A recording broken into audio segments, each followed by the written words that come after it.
우리 왕린 선교사님과 함께 고백합시다. 주는 그리스도시요 살아계신 하나님의 아들이십니다. 아멘. 벌써 12월 성탄의 계절이 왔습니다. 틀이 잘 만들었죠. 지금 세상에서는 막 성탄절 트리가 캐롤이 막 나온 그런 시기인데 요즘 캐롤이 안 나와요. 캐롤을 틀면 돈을 내야 돼요. 옛날에는 캐롤 틀면은 그냥 틀었잖아요. 근데 요즘은 캐롤을 틀면은 돈을 내야 돼요. 그러니까 안 트는 거예요. 이제 그런 시대에 우리가 접어들었고, 벌써 미국 같은 데서는 크리스마스 그런 거 안 한답니다. 그리고 이제 크리스마스 안 하고 또 예수 그리스도도 안 하고 그냥 홀리데이, 쉬는 날, 그런 식으로 거룩한 날 정도로 그렇게 표현한다고 합니다. 그 정도로 이루어졌고, 지금 그저께 금요일 날 여러분들 이제 그 인터넷으로 다 나왔는데 보셨겠습니다만은 그 전 세계 종교 3단체를 비롯한 종교들이 크게 융성하고 있는 그런 상황이고, 특히 모슬림, 더군다나 또 이제 미국 솔트레이크 시티에 본산을 두고 있는 그런 종교들은 완전히 세상 문화를 장악하고 있는 이런 시대에 들어섰습니다. 오늘 하나님이 원하시는 망대를 세우자 그랬는데, 이 망대가 뭔지가 좀 설명이 되어야 되겠습니다. 본문 말씀에 보니까 여호와의 이름은 견고한 망대라, 의인은 그리로 달려가서 안전함을 얻느니라 그랬습니다. 지금 영적 문제가 코로나처럼 확산되고 있는 시대에 접어들었습니다. 그래서 3단체가 계속해서 이상한 사람들을 만들어내 가지고는 마약, 도박, 게임 중독, 정신병 이런 것들이 급증하는 시대에 들었었고, 더군다나 정신 문제는 더 심각해져 가고 있습니다. 그래서 망대라고 우리가 하는 것은 여호와의 이름, 또 여호와보다 더 안전한 것이 있지 않습니다만은, 망대는 말하자면 가장 안전하고 편하게 쉼을 얻는 곳이다 그랬습니다. 그리고 망대는 누구나 올 수 있는 곳, 누구나 와서 인생의 답을 얻는 곳을 의미하기도 합니다. 다윗은 당시 최고의 이스라엘 왕이었는데, 이 다윗 왕이 망대를 1,000군데나 세웠습니다. 거의 이스라엘 전역에 쫙 깔았다고 보는 거죠. 망대는 그래서 그 안에 파수꾼이 있어야 되거든요. 빛을 받친 파수꾼. 망대는 그래서 24시 불을 밝혀야 되고, 누구나 언제든지 오도록 파수꾼이 있어야 되겠습니다. 그리고 24시 열려서 소통하는 곳이어야 된다. 그래서 이 망대는 우리가 잘 알고 있는 것처럼 플랫폼, 파수망대, 안테나가 다 포함되어 있는 그런 망대가 되겠습니다. 하나님은 우리가 이런 사실을 잘 알고, 이 망대 속을 보면 어느 쪽으로 적이 올지를 살피기도 하고, 전체를 보면서 회의하기도 하고, 여러 가지 용도로 쓰인 것이 망대입니다. 제법 큰 망대는 그 안에서 국정을 논하는 그런 시간도 가지고 그랬다고 합니다. 자, 우리는 하나님의 영적인 망대를 세워야 된다.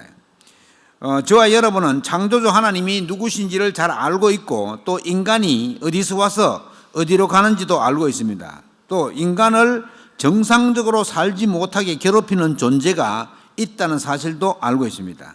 어떻게 괴롭히는지도 다 알고 있습니다. 이제 저와 여러분이 가진 특별 은혜인데요, 진짜 이것은 복음 가진 자만이 할 수 있는 건데요. 뭐냐? 우리는 저걸 알고 싸우는 것이기 때문에 다른 곳에서는 세울 수 없는 것이 바로 우리가 말하는 망대입니다. 하나님을 만나지 못해서 힘들어하는 사람들을 보면, 저 사람 진짜 힘들겠구나, 이렇게 도우면 되겠구나, 이게 이제 우리에게 있다면요. 그래서 우리는 해답을 가지고 도울 수 있는 비밀을 가진 자 아니겠습니까? 그래서 오늘 하나님은 하나님이 원하시는 망대를 세우라고 하십니다. 하나님의 이름 앞에 와서 답을 얻을 수 있는 그런 망대를 세우라. 망대에 왔다 하면 답을 얻을 수 있는 가장 안전한 것인 견고한 망대를 세우는 저와 여러분 되기를 주의 이름으로 축원합니다. 망대 중에 제일 중요한 망대가 뭐냐? 구원의 확신을 가지는 구원의 망대가 제일 중요하다고 생각합니다. 그래서 오늘 예배하는 저와 여러분은 구원의 망대를 든든히 세워가는 그런 전도자 되기를 주의 이름으로 축원합니다. 그렇다면 우리가 먼저 알아야 할 것이 뭐냐? 첫 번째로 구원받기 전에 나의 존재가 무엇이었나를 봐야 되겠습니다. 먼저 성경에 나와 있습니다. 에베소서 2장 1절 2절 말씀에 보면 죄와 허물로 죽었던 너희를 살리셨도다 그랬습니다. 우리는 죄와 허물로 완전히 죽어있던 사람들이 있습니다. 죄와 허물로 완전히 죽어 있으니까 따라오는 것은 세상 풍조밖에 없고 공중권세 잡은 자를 따라가는 것밖에 없습니다. 세상을 따라가는 것인데 이 세상 임금이 사탄이에요. 그래서 사탄의 그 계략 속으로 자기도 모르게 가는 겁니다. 세상 풍속이라 그런 말하면 사람들 차 사면 그 차 앞에 돼지 대가리 갖다 놔고 그 절하고 이러면 왜 그래요? 그 돼지 대가리가 그 차 사고를 안 나게 합니까? 그렇다고 믿는 거예요. 이제 그냥 뭐 불교도 안 믿고 아무것도 안 믿는 사람도 오늘 차 사면 그냥 고사 지낸다 그러면서 돼지 대가리는 갖다 놓고 그러는 거예요. 물론 그렇게 하지 않는 사람도 있습니다. 그러나 대부분 사람들은 그렇게 세상 풍속에 빠져 있단 말이죠. 여러분 우리가 제사 지내는 것도 그냥 아무 생각 없이 지내는 거예요. 그게 지금 어떤 우상 숭배의 결과를 초래하는지 모르고 그렇게 하는 거예요. 심지어 이런 사실들을 처음에는 잘 알았습니다만은 사람이 우리나라도 그렇고 일본도 그렇고 보는 거예요. 일본도 메이지 유신 전에 기독교가 우리보다 훨씬 일찍 들어왔거든요. 들어가지고는 엄청나게 많이 죽어요. 제사 안 지내는 때문에. 그래가지고는 우리도 그랬잖아요. 뭐 지금 조선 초기에 복음이 처음 들어왔을 때에 무슨 사화 붙은 거 있잖아요. 그거는 전부 다 믿는 사람들을 죽이는 그런 결과를 초래했습니다. 그래서 요한 바오로 6세가 제주도에 왔죠. 그 사람이 우리 한국에 와가지고 아주 오래전인데 와가지고 그런 얘기했습니다. 우리가 조금 더 일찍 토착화 교육을 했더라면 그런 순교자가 안 나왔을 건데 우리가 실수했다. 그러니 무슨 말이냐면은 천주교가 처음에 와서는 제사 지내면 우상숭배는 절대 안 된다고. 그 우리나라 최초의 그 기독교 신자 이런 사람들은 다 천주교에서 나온 사람들이거든요. 그러나 이 사람들이 제사를 지내는 것 때문에 엄청나게 많이 순교했습니다. 와서 한다는 얘기가 기껏 한다는 얘기가 그게요. 그래서 그 영향을 받아가지고 뭐 육지의 성당에는 그런 안 적어놨는데 제주도 중앙성당에 가면은 A4지 칼라로 딱 적어놨습니다. 제사는 미풍양속입니다. 딱 적어놨어요. 그 말은 무슨 말이냐면은 제사를 마음대로 지내십시오. 그래서 제사 많이 지내는 문중에 가면 너 교 하나 믿으려고 하면 천주교 가라. 기독교 가면 제사 못 지내게 하니까 천주교 가라. 그렇게 얘기해요. 그것이 우상숭배요. 그 결과는 저주와 재앙이 따라오는 줄은 전혀 눈치채지 못하고 있대. 또 많은 사람들 요즘에 마약은 물론이고 조그만 아이들까지도 도박과 게임에 빠져서 헤어나오지 못하고 있습니다. 도박은 자기 욕심의 표출이요. 밤에 잠도 안 자고 도박 게임하고 도박이 어른의 문화가 아닙니다. 이제 아이들이 막 한다. 아이들이 돈이 자꾸 들어가니까 그 돈을 채우려고 거짓말도 하고 부모님 카드를 써버려 가지고는 나중에 돈이 많이 결제돼 가지고는 막 집안에서 난리가 나는 그런 사건들이 비일비재합니다. 저와 여러분은 하나님의 견고한 망대를 세워나가지 않으면 안 되는 시대에 살고 있습니다. 너무나 빠르게 급속도로 퍼져나가는 것이 우리는 이 여호와의 견고한 망대, 누구나 와서 답을 얻을 수 있는 곳으로 만들어 나가야 하는 겁니다. 본질상 진노의 자녀로 에베소서 2장 3절에 보면 마귀에게 잡혀서 세상 풍속을 쫓고 있는 사람들, 이런 사람들은 평안한 잠을 잘 수가 없습니다. 다 불면증에 시달리고 악명을 꾸고 난립니다. 자다가 고함을 지르고 그럽니다. 어린 아이들 같은 경우에는 그냥 계속 우는 거예요. 허두름을 우는 거예요. 얘가 왜 우는지 몰라요. 그래가지고 손 따는 데 있잖아요. 제가 옛날에 많이 그랬거든요. 우리 집 위에는 어떤 할머니가 있었어요. 내 전속 손 따는 할머니가 있었어요. 막 울면은 그 할머니가 대가 탁 따면 안 우는 거예요. 이게 이제 그런 완전 우상숭배하는 영향 아래 있으면 그런 식으로 제보다 동생입니다만은 우리 고모 아들이 있었거든요. 이름이 이몽룡이에요. 얘는 내보다 더해. 그냥 울면은 넘어가 버리겠냐. 그걸 뭐라 그러냐. 모르겠는데 하여튼 울으면요. 울면은 그냥 꽉 넘어가 버려요. 그러니까 빨리 안 따면은 죽어요, 애가. 그런 지경에 놓여야 돼요. 그런데 나중에 알고 보니까 그분이 이제 합주소 살다가 마산으로 이사 갔거든요. 자기 친할머니 완전 반무당이요. 무당 차려놓고 하지는 않았는데 완전 무당식으로 막 다 알아맞히는 거예요. 그런 영향 안에 있으니까는 아이가 그렇게 막 가히 눌리고 그것도 다른 사람 없으면 거의 죽을 정도로. 자, 왜 이렇게 되었습니까? 사람들이 이런 영적인 영향 아래 있는 사람들 전혀 그게 병원 간다고 낫습니까? 의사 알지도 못하는데. 세상 사람들은 그래서 어떤 사람들은 그렇게 아이들이 울고 이러면은 병원에 데려가지만 어떤 사람들은 대부분 점집에 데려갑니다. 제가 그때 우리 삼도동에 살 때 점집에 갔는데 점집에 가서 이제 전도하려고 들어갔는데 어떤 엄마가 아기를 딱 데리고 오더라고요. 벌써 한 번 오고 두 번째 오는 엄마예요. 왜 데리고 오는 가만히 들어보니까 이 애가 골목에 다니다가 차 사고가 난 거예요. 근데 막 크게 다치진 않았어. 차 사고 나가지고 아니 차 사고 나면 애를 조심시켜야 될 거 아니에요. 그런데 무당집에 데리고 온 거야. 데리고 와가지고는 그러니까 무당이 뭐라는 줄 알아요? 기가 막힌 소리. 가서 야구르트 3개를 사오라는 거야. 야구르트 3개. 그리고 이제 아줌마가 무당이 시키니까 나가서 야구르트 3개 사왔어요. 그래서 애 하나 먹이고 자기 하나 먹고 하나 위에 올리고 요래 가지고는 막 가서 앞에 가서 무슨 주문이나 하여튼 막 이거 샀더만은 내일 한 번 더 오라는 거예요. 일단은 3만 원인가 4만 원인가 받았어요. 그 무당은 그런 아이들을 이제 많이 이렇게 고치고 도와준다는 말이죠. 그런다고 해서 그게 낫습니까? 영적으로 심각한 영향을 미칩니다. 세상 사람들은 답을 무당에게서 얻으려고 합니다. 무당은 귀신, 천사가 타락한 존재인 이 귀신에게 사로잡혀 하는 것인데 누가 알려주지 않으니까 카더라 누가 이거 잘 용하다 하더라 이게 소문 듣고 가는 겁니다. 하나님은 저와 여러분에게 구원이라고 하는 선물을 주셨습니다.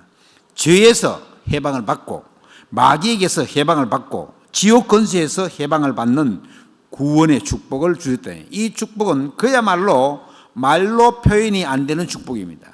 우리가 잘 몰라서 그렇지 영적인 비밀을 안다면 진짜 표현할 수 없는 축복입니다.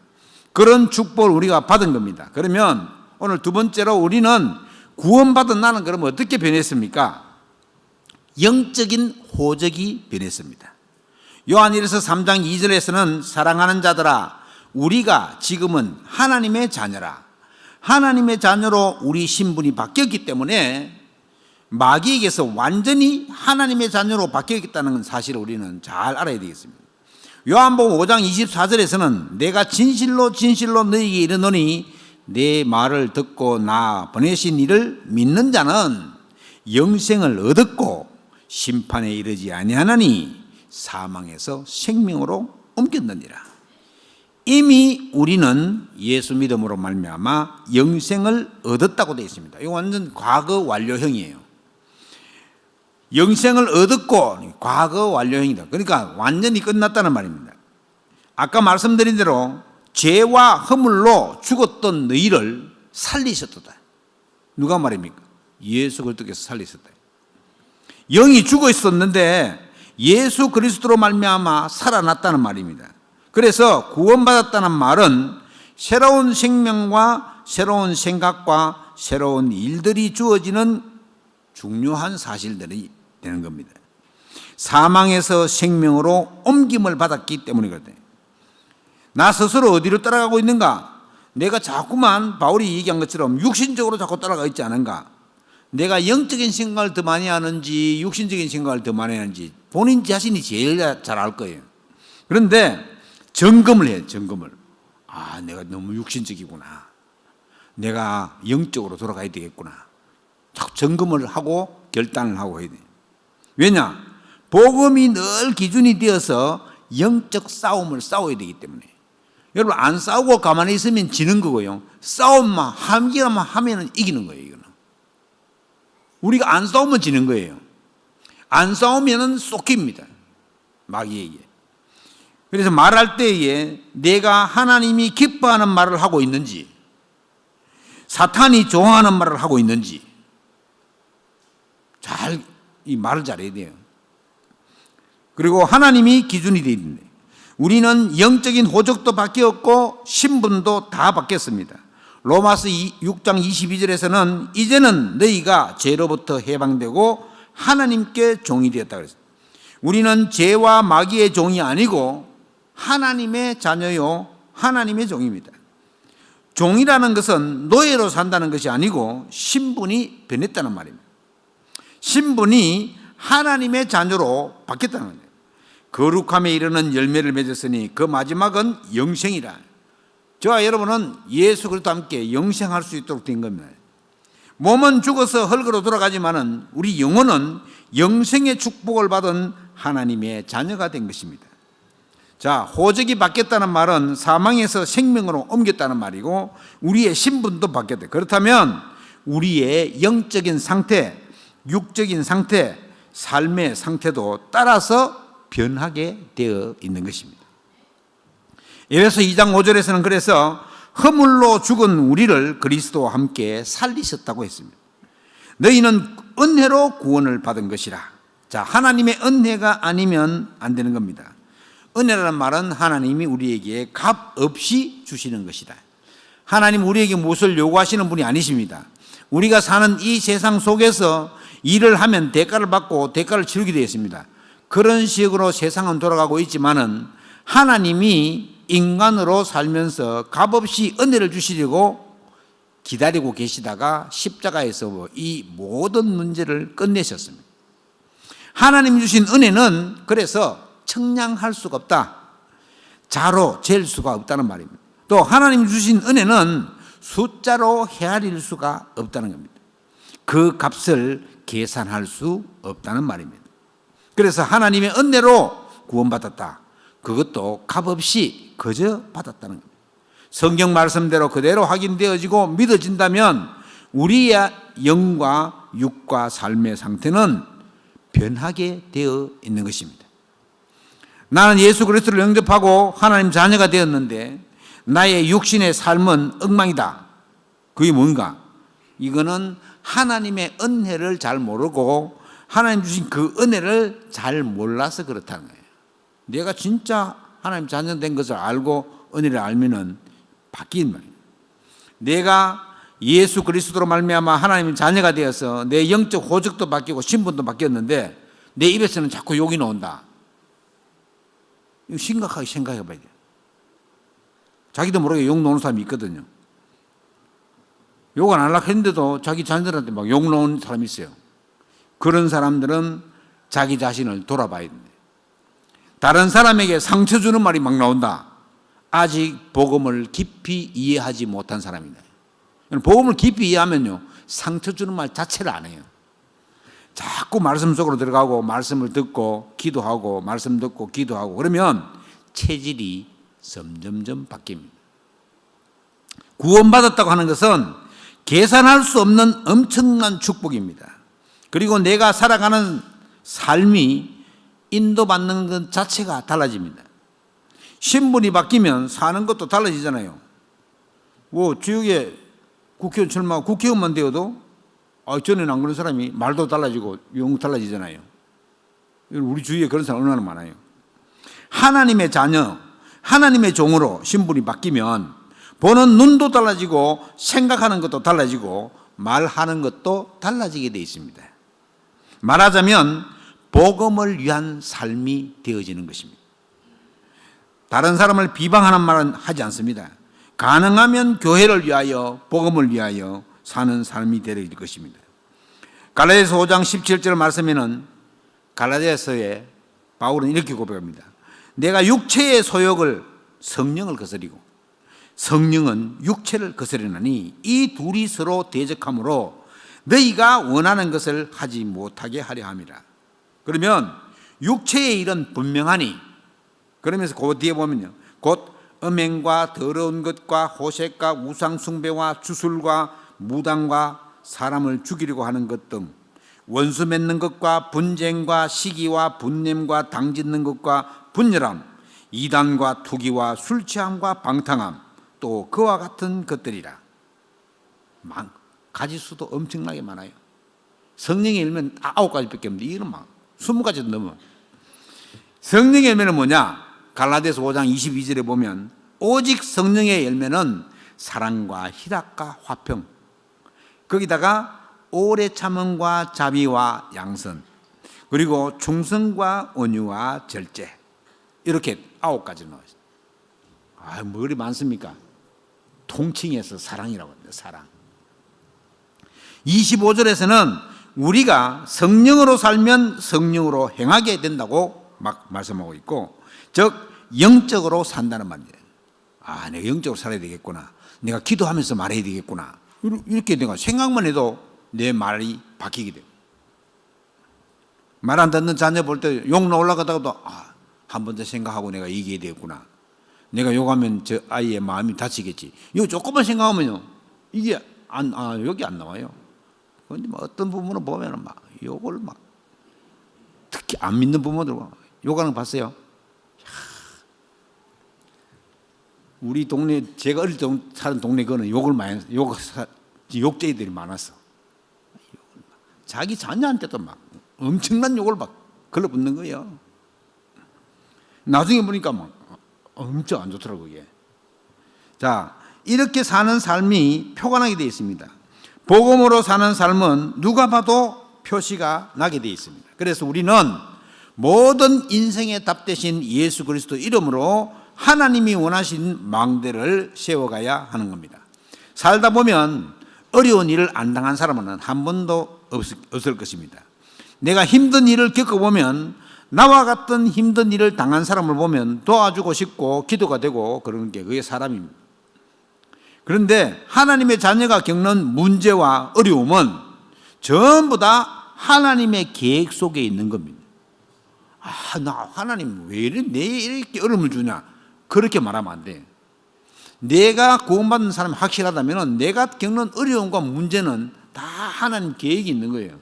만약에 그렇다면 요셉 같으면 어떻게 되겠어요? 자살을 여러 번 해야 되지. 멀쩡히 잘 있는데 베테랑 형제들이 아버지한테 얘기해가지고 내도록 자기를 어렵게 하고, 심지어 죽이려고 웅덩이에 쪄넣었는데 물이 없어서 안 죽고 나오고, 이런 상황에 거기다가 죽이려도 안 되니까는 노예로 팔아먹는 거예요. 보통 사람 같으면 그거 살겠어요? 탈출하라고 막 기회만 보겠지. 그런데 그런 모든 어려움을 언약 딱 붙잡고 나서부터는 요셉은 하나님이 이렇게 하시는구나 알았단 말이죠. 자, 우리가 당하는 어려움, 만약에 이 어려움을 하나님이 그렇게 하시는 거구나 이렇게 깨닫는다면 극복하지 못할 어려움은 하나도 없습니다. 막 힘든 사람이, 고생하는 사람이 내게 전화가 왔다. 그러면 뭔가 그 사람이 답을 얻고 싶어서 내게 전화를 한 거예요. 그리고 또 하나님이 그 사람에게 내게 전화하도록 한 거예요. 그 사람 지가 전화한 게 아니에요, 사실은. 그러면 정확한 답을 줄 수 있어야 된대요. 그 5만 가지 문제가 많고 어려움이 있어도 다 들어주고 난 다음에 그 문제가 어디에 출발했는지 아느냐, 그게 창세기 3장에 출발한 거 아니에요. 그래, 원래 인간부터 딱 얘기해주면 이게 딱 맞는 거예요. 이게 문제 원인이 딱 나오는 거예요. 결과가 딱 나오고, 그거보다 쉬운 게 어디 있습니까?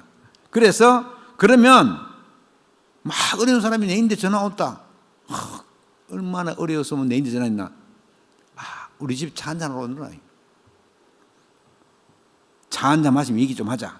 그러면 우리 집은 망대가 되는 겁니다. 무슨 말이죠? 살리는 자가 된단 말이죠. 그러면 세 번째로 구원받는 사람이 변하지 않는 축복을 보면요, 이것은 구원받은 사람 변하지 않습니다. 내가 옆 사람하고 싸웠다고 없어지는 것도 아닙니다. 우리 안에는 하나님의 성령이 계시는 성전입니다. 몸이 성전이에요. 이제 몸을 건강하게 잘 유지해야 될 이유가 있죠. 성전이기 때문에 성전. 하나님께로 받은 바 성전입니다. 하나님께로 받은 성전, 얼마나 큰 축복입니까? 하나님께로 받은 바 성령의 전이라는 것은 엄청난 겁니다. 우리는 우리 안에 성삼위 하나님을 모시고 사는 삶을 살아야 됩니다. 이것이 늘 24시 충만하다면 어떤 일이 일어나겠습니까? 이미 받은 축복이라면 거의 이 축복을 놓치고 살아가고 있대요. 하나님이 함께 하시는데. 그래서 우리는 자꾸만 우리의 체질을, 복음적 체질로 바꿔나가야 됩니다. 우리는 우리 자신은 우리 자신의 것이 아닙니다. 즉 하나님이 값으로 산 하나님의 것입니다. 그래서 너희는 너희 몸으로 하나님께 영광을 돌리라고 하는 겁니다. 저와 여러분은 하나님께 영광 돌려야 하는 그런 몸입니다. 이 지금 의무가 있는 거예요. 그래서 지난주에 말씀드린 것처럼 보배롭고 존귀한 사람들입니다. 변하지 않는 축복입니다. 그리고 더 중요한 것이 뭐냐? 하나님의 자녀는 어떤 자격이 주어져 있느냐? 이것도 변하지 않는 축복인데 기도할 자격이 부여되어 있습니다. 이 기도는 시공간을 초월해서 받는 축복입니다. 이 자리에 앉아 있으면서 나와 우리 가정과 전 세계를 위해서 기도할 수 있습니다. 성가대석에 앉아가지고는 지금 군대에 가 있는 아들을 위해서 기도할 수 있대요. 지금 굉장히 센 데를 갔거든요. 해병대라고. 보통 육군은, 군대 가보면 육군은 해병대 이등병이 육군 소령하고 맞먹는다 그래요. 얼마나 하는 거 알겠죠? 육군 통신학교 갔더니만은 육군 하사관들 있잖아요. 하사는요, 이게 부사관이라고, 요즘 부사관이라고 부르는데 하사는 일반 병들하고 틀려요. 훈련을 더 받고 온다고. 그런데 거기 가면 뭐 1등병, 2등병 이런 건 훈련 받으러 많이 오는데 그 사람들은 하사관한테 대대로 생각을 안 해요. 그런데 해병대 1병, 2병들은 하사관하고 싸움부터. 이게 붙어타면 이겨.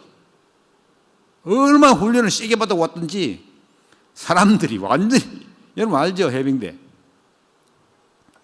해병대는 구호가 필성입니다. 필성. 전국이 싹 다 똑같아요. 육군은 다 틀려요. 필성 간대 있고 충성 간대 있고 뭐 다 틀린데 해병대는 똑같아요. 필성이라. 근데 이게 필성이 뭐 필성인지 필삭인지 뭐 알아듣지 못할 정도로 그렇게 얘기하는 거예요. 야, 시공간을 초월해서 기도할 수 있대요. 그럼 하나님이 주의 천군천사를 파송해 가지고는 보호하고 지키고 인도하게 되어 있다. 여러분, 우리가 이런 자격을 하나님께로부터 받은 사람들이 초월해서 받는 축복. 천사가 우리 기도를 받았어요. 하나님께 다 가져간다. 그러면 우리에게는 보좌의 축복이 임할 것입니다. 하나님은 너무나도 정확한 분이십니다. 지정의 인격을 가지신 분이시고 하나님은 정확한 시간표에 정확하게 응답하실 수 있는 분이십니다. 우리 부모들은 자녀에게 쏘아주기도 하고 쏟기도 하고 그러잖아요. 하나님은 우리가 기도할 때 너무나 정확하게 빨리 우리 길을 인도하시게 되어 있습니다. 또 변하지 않는 축복이 뭐냐? 누가복음 10장 19절에 있는 것처럼 내가 너희에게 뱀과 정갈을 밟으며 원수의 모든 능력을 제어할 권능을 주었노니. 이미 과거 완료예요. 우리가 구원받을 때 이 능력을 주었다 그랬어요. 너희를 해할 자가 결코 없으리라. 우리의 원수가 누굽니까? 하나님을 대적하는 자 아닙니까? 이 원수를 제어할 권능을 주셨다. 이 마귀는 영적 존재라, 천사가 타락한 영적 존재라 절대 자기의 정체를 드러내지 않습니다. 그래서 속지 않으면 너희를 해할 자가 결코 없으리라.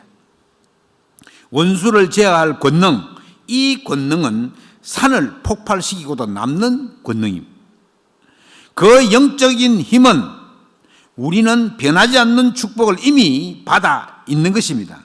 이 변하지 않는 축복으로 우리는 망대를 세워 나가야 합니다. 내가 다 받았다. 그리스도 예수 이름으로 그럼 나는 부족함이, 내가 부족하면 어떻게 합니까? 기도함으로 하나씩 채워가면 되는 거예요. 예배하는 자리에 늘 있으면 버릴 것은 버리게 하시고 찾을 것은 찾게 하시고 자녀의 것은 누릴 것은 누리게 하시고 우리 믿음 따라 되어지는 것입니다. 우리 어떻게 하면 되겠습니까? 마무리하겠습니다. 빌립보서 1장 6절에 너희 안에서 착한 일을 시작하시니가 그리스도 예수의 날까지 이루실 줄을 우리는 확신하노라. 바울이 그렇게 얘기했습니다. 우리 속에 성삼위 하나님이 이미 임재해 계십니다. 그래서 우리 안에 하나님의 망대는 이미 세워져 있습니다. 그래서 그 세워진 이 망대를 두고 기도하면 됩니다. 보통 기도를 잘 놓치지 않습니까? 말씀과 기도가 함께 가면 체질이 바뀌게 되어 있습니다. 하늘 망대가 세워지면 이 진행은 그리스도 예수의 날까지 하나님이 이루어 가신다는 것입니다. 그래서 우리는 거기에 대한 확신만 가지면 됩니다. 흔들리지 않는 믿음은 있으면 됩니다. 고린도전서 15장 58절에서는 내 사랑하는 형제들아 견실하여 흔들리지 말고 항상 주의 일에 더욱 힘쓰는 자가 되어 이는 너희 수고가 주 안에서 헛되지 않은 줄 알미라. 하나님이 다 하신다는 말입니다. 무슨 일을 누가 어떻게 하느냐 하나님이 싹 다 하십니다. 우리가 하는 헌신과 예물을 드림도 주님께서 다 하십니다. 언약 가진 자의 믿음을 하나님은 딱 보시고 있습니다. 보통 세상에서는 쌍방계약으로 약속도 하고 그러는데 하나님은 우리를 향해서 묻지도 않고 따지지도 않고 일방적으로 계약하셨습니다. 우리가 우리의 형상대로 사람을 만들자 하나님 묻지 않으시고 사람 만들었습니다. 하나님의 뜻대로 지음받았습니다. 그래서 우리에게 생육하고 번성하고 땅에 충만하라 모든 복을 다 주셨습니다. 이 땅의 모든 생물을 다스리라 하나님의 명령입니다. 이 세상의 만물을 다 만드시고 다스릴 수 있는 인간을 만드셔가지고는 하나님의 형상으로 만들었대요. 하나님의 형상은 창조의 축복이 그 안에 있다. 그러고는 그 코에 생기를 불어넣으심으로 영혼을 가진 존재로 즉 하나님과 함께 동행하는 삶을 사는 의미가 들어있는 겁니다. 창조주 하나님과 함께 할 때 가장 행복한 존재로 하나님이 지으셨대요. 이 굉장한 축복을 받은 거예요. 모든 만물을 다스릴 수 있는 성삼위 하나님의 축복을 우리가 받은 겁니다. 굉장한 축복을 받은 거죠. 이 엄청난 축복을 놓친다. 너무나도 억울한 거죠. 그래서 오늘 우리가 예배하는 중에 나는 언약 가진 자다. 하나님의 말씀으로 계약한 사람이다. 이 확신을 확실히 가지시기 바랍니다. 언약은 말씀으로 약속했다는 겁니다. 나는 그 언약을 가지고 망대를 세워가야 되겠다. 결단 내리시면 된다. 이번 한 주간도 말씀 위에 굳게 서는 그런 한 주간 되시기를 주의 이름으로 축원합니다. 분명히 그런 응답의 역사가 있게 될 것입니다. 그런 축복의 능력의 사람들 되기를 주의 이름에 축원합니다. 기도하겠습니다. 하나님 은혜를 감사합니다. 불신으로 살다가 예수 그리스도를 영접하고 하나님의 자녀가 되고 구원받은 자의 축복이 얼마나 큰지 말씀 속에 있는 하나님의 비밀을 알아가게 하시니 감사를 드립니다. 이제는 언약 굳게 붙잡고 하나님이 원하시는 망대를 세워갈 수 있도록 흔들리지 않는 믿음을 허락하여 주옵소서. 이미 내 안에 하나님의 망대가 세워졌음을 감사드립니다. 주께 감사드리며 우리 주 예수 그리스도 이름으로 기도하옵나이다. 아멘.